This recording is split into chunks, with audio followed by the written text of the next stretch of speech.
Hi, my name is Chip Chisholm and I play El Sapo de Tempesto on Nightmare Theater. We probably started around 1965, 1966. No, I'm kidding. It was probably in the early 2000s where my friend Mike Inslee and I had talked about it for years. That we always grew up watching horror hosts and we really loved it and we always wanted to do it. And one day we didn't have anything better to do and we said, let's do it. So I had this costume, he had a slightly different costume, and we just started shooting some stuff. And that's how we started, and I would probably say that was maybe 2001.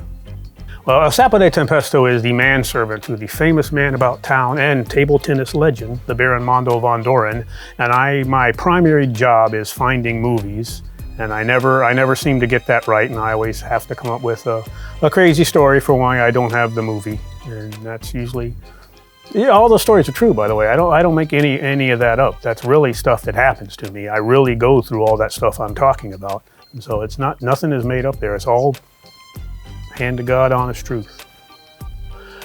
Well, we all get together and we select the movies we want to do for that season, and we select a short we want to do for that season. And our episodes follow like a formula, I guess you could call it, where the first segment is the Baron and Mittens talking about something.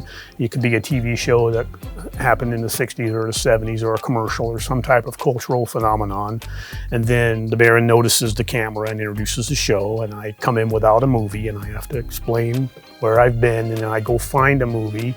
And then our episodes take the form where first couple of segments, we find some interesting trivia on the movie. And one example is this year we're doing a movie called The Disappearance of Flight 412. And it turns out that the guy who did the music also wrote the music for Hawaii Five-0. So we try to find a neat link that, and you won't hear that on Svengoolie, I promise you. You won't hear that on any other horror host. We find interesting trivia that no one else talks about. And then we have a few like episode specific bits, and then it launches into some crazy product that I might invent. And then we wrap it up at the end with usually me getting comeuppance, and it ends with some threat of violence against me. Oh, comedy influence. Wow, that's a difficult question to answer. It's probably classic sitcoms from the 50s, such as Car 54, Where Are You? Or The Honeymooners, or Ernie Kovacs.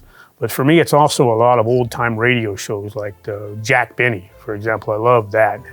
And the way we try to do things here is, you know, when Jack Benny did his comedy, back in those days, the comedian usually got the laugh. But Jack Benny wrote it so he was the target of all the laughs. And so I like Mike to be the Baron to be the straight man, and me to be the target. So we both have them. And then you got in the 80s, the young ones and that kind of stuff. But it's, yeah, who inspires me these days? Well, my wife, for one, juvenile authorities, they got a stake in what I do. But I think probably a lot of old people that aren't producing things anymore, but I still watch them. Like David Letterman's a big influence on me, and he's still a big part. I wouldn't say he's a big part of my life, because that implies that, you know, I'm peeking in his window, stalking him, but he's a big influence on me, and he's probably the one person who shaped what I find to be funny, and still do. I mean, he's still shaping me to this day. If I wanted to get the viewer into Nightmare Theater, the episodes I would recommend are unfortunately ones we can't show anymore, like Plan 9 from Outer Space or Alien Dead. But I think this year, if they'll check out Manos, The Hands of Fate, I think they'll really like that one. And if they check out Shriek of the Mutilated this season, they're really gonna like that one. But for one that we've already done, I'd say either Werewolf of Washington or Dementia 13 really captures us at what I'd say is probably our best.